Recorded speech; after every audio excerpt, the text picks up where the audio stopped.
एक माह की बरियत के बाद इसराइल जंग बंदी में मुख्तसर वक्फे पर आमादा। व्हाइट हाउस ने दावा किया इसराइल रोजाना 4 घंटे जंग बंदी करेगा। जंग बंदी में वक्फे का सिलसिला आज से शुरू हो जाएगा। गजा के इंडोनेशिया अस्पताल में बदतरीन बमबारी, मुतादिद शहीद और जख्मी लोग बेयारो मददगार भागते रहे।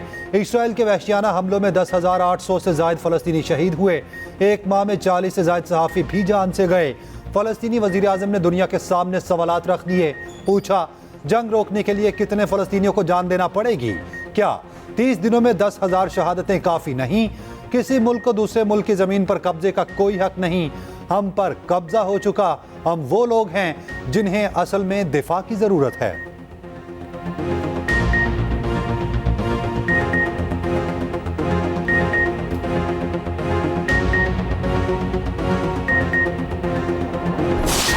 इसराइल फिरौन के नक्शे कदम पर चल रहा है। निगरान वज़ीर आज़म अनवारुल हक काकड़ का क़सा में फौरी जंगबंदी का मुतालबा। ताशकंद में इक़्तिसादी ताउन तंजीम के इजलास में क़सा में जारी बरबरीत की मज़म्मत। कहा, ECO के तमाम मुमालिक गजा में जंगबंदी के लिए किरदार अदा करें। पाकिस्तान में सरमायाकारी के वसी मौक़े मौजूद हैं। वज़ीर आज़म का दौरा मुकम्मल, इस्लामाबाद वापसी।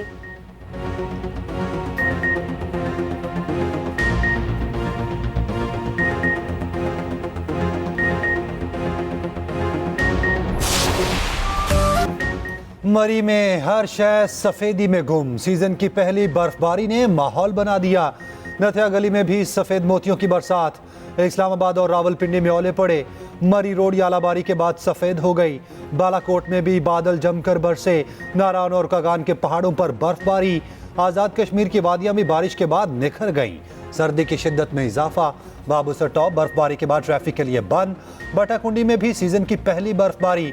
गलियात में यालाबारी से मौसम ठंडा ठार। चित्राल की वादियों के नज़ारे भी देखने वाले। सवात के पहाड़ों ने भी सफेद चादर ओढ़ ली।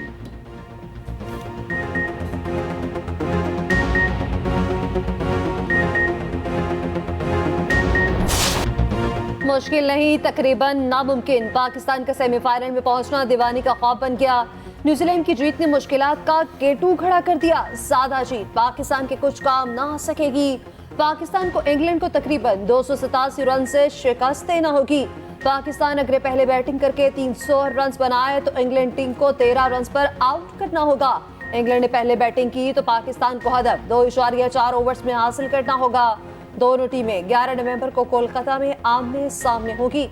न्यूजीलैंड ने अफगानिस्तान की टीम को भी सेमीफाइनल की दौड़ से बाहर कर दिया। पाकिस्तान की हार और अफगानिस्तान की जीत भी उसे सेमीफाइनल पे नहीं पहुंचा सकती।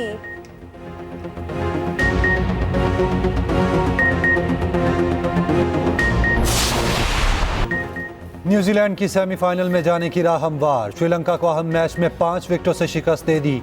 172 रन का हदफ 23.2 ओवर्स में पूरा कर लिया। कॉनवे की 45, डेरल मिचेल 43 और रविंद्रा की 42 रन की इनिंग्स। 3 विकेट लेने वाले Trent Boult man of the match करार पाए।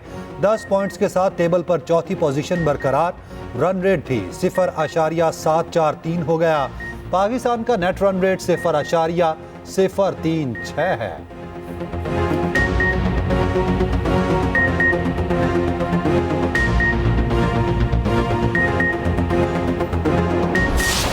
करप्शन की बड़ी कहानी से पर्दा उठ गया। चेयरमैन PTI की फ्रंट पर्सन फराह कोगी के खुफिया असासों की तफसीलात मंजर-ए-आम पर।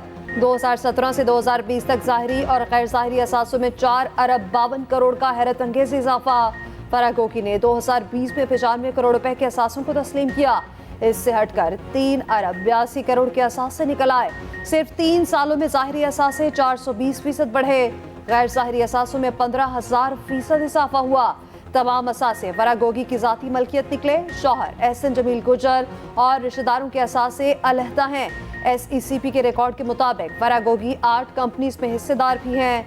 2018 में ऐलान की गई टैक्स एमनेस्टी स्कीम का भी भरपूर फायदा उठाया। 489 मिलियन रुपए से जायद का काला धन रेगुलराइज कराया। तहकीकात में फराह और उनके शौहर के 102 बैंक अकाउंट सामने आ गए। मालियत 14.5 अरब रुपए है।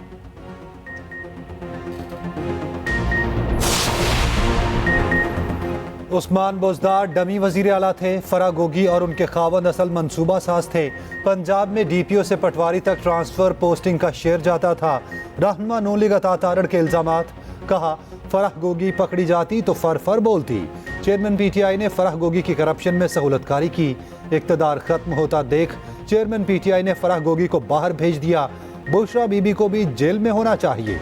राना सनाउल्लाह ने कहा फराह गोगी को वापस लाने के लिए तरीकाकार है। तहकीकाती इदारे उस पर काम कर रहे हैं।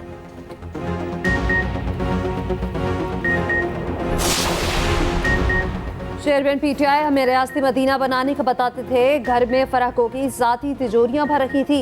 इस्तेहकाम पाकिस्तान पार्टी के मरकजी रहनुमा अली मकान कहते हैं जिस डीआईजी ने बेईमानी के माल का बताया उसे रातों रात तब्दील कर दिया गया। फिरदौस आशिकवान ने कहा कि चेयरमैन पीटीआई के घर में रासन बैठे थे। खातून अव्वल और फराह गोगी माल पर हाथ साफ कर रहे थे।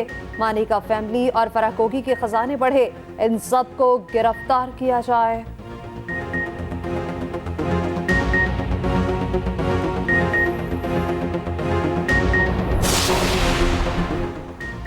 पंजाब में नाफिज जुज़वी लॉकडाउन में तब्दीली। लाहौर समेत स्मॉग से मुतासरा अजला में आज कारोबार खोलने की इजाज़त। हफ्ते और इतवार को मुकम्मल लॉकडाउन होगा। पाबंदी वाले तमाम दिनों में शादी हॉल्स खुले रहेंगे। Medical store, petrol pumps, bakeries, grocery stores, सब्जी और गोश्त की दुकानें खुली रहेंगी। सड़कों पर ट्रांसपोर्ट भी चलेगी। मैन्युफैक्चरिंग के लिए तमाम सन्नतें खुली रहेंगी। फैक्ट्री आउटलेट्स और सेल पॉइंट्स मुकम्मल बंद होंगे। रेस्टोरेंट से सिर्फ होम डिलीवरी की इजाज़त होगी। लाहौर में ट्रैफिक को महदूद तरीन किया जाएगा। तमाम टेक अवेज मुकम्मल बंद होंगे। तफरीही मकामात, सिनेमा घर, थिएटर और जिम चारों दिन बंद। 10 से 12 नवंबर तक तमाम बैंक्स बंद रहेंगे। सरकारी और निजी दफातर, तालीमी इदारे और पार्क्स भी बंद रहेंगी। कमिश्नर लाहौर की जुम्मे को ताजरों से रजाकाराना कारोबार बंद करने की अपील। स्मार्ट लॉकडाउन के दौरान सेफ सिटी कैमरों से मॉनिटरिंग होगी। बागों का शहर धुएं में गुम हो गया। लाहौर दुनिया का आलूदा तरीन शहर बन गया। फिजाई आलूदगी में शहर का दूसरा नंबर। एयर क्वालिटी इंडेक्स 450 से ऊपर। शहर में बीमारियां आम। दिल्ली फहरिस्त में टॉप पर। कराची में भी सूरत हाल अबतर। आलूदा तरीन शहरों की फहरिस्त में 5वें नंबर पर। स्मॉग के बायस लाहौर फेस्टिवल भी खत्म। फेस्टिवल ने 15 नवंबर तक जारी रहना था। बदतरीन स्मॉग के बायस पंजाब हुकूमत ने आगे वाले तमाम प्रोग्राम मनसूख कर दिए।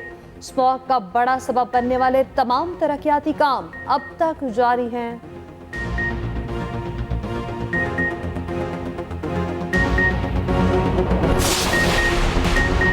मुस्लिम लीग नून के सिंध में सियासी राब्ते तेज। लीगी वक्त 11 नवंबर को मुतहदा के मरकज बहादुराबाद जाएगा।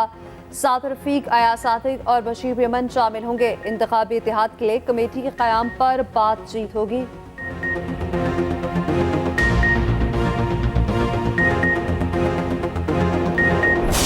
आज आप कहें एक मखसूस जमात के लोगों के मुतल्लिक कि उसको छोड़ दिया जाए, उसको बांध लिया जाए, आप ये क्यों नहीं कहते? आज भी मैं आईनी अदारों से रिक्वेस्ट करता हूं कि लेवल प्लेइंग फील्ड ये है कि आप नवाज शरीफ के पेंडिंग केस जो हैं उनकी एक डेट फिक्स की जाए ताकि इंतखाबात से पहले जो इंसाफ के तकाजे हैं वो पूरे हों। आरिफ अलवी 9 में वाकयात की मजम्मत क्यों नहीं करते? आज भी आप इकरार करते हैं चेयरमैन पीटीआई के वर्कर हैं। अगर कोई 9 मई के पौधे की परवरिश करना चाहता है तो ये गलत है। रहनुमा नून लीग जावेद लतीफ ने सदर को निशाने पर ले लिया। मुतालबा किया आम इंतखाबात से पहले नवाज शरीफ और चेयरमैन पीटीआई को इंसाफ दिया जाए। पता चले कौन मुल्क का खैर खां है। कोई मुजरिम है तो सजा मिलनी चाहिए। ये भी कहा वजीर आजम जयाला होगा या मतवाला, ये किसी की ख्वाहिश तो हो सकती है, असल पता इंतखाबी नताइज के बाद मालूम होगा। राना सनाउल्लाह बोले नवाज शरीफ आइंदा इंतखाबात में हिस्सा लेंगे। नवाज शरीफ जल्द चौधरी शुजात समेत सियासी कायदीन से मिलेंगे। आसिफ जरदारी का हक है लाहौर के वजीर आजम का रास्ता रोकें। -9 मई करके पीटीआई अरकान से बातचीत के लिए तैयार हैं।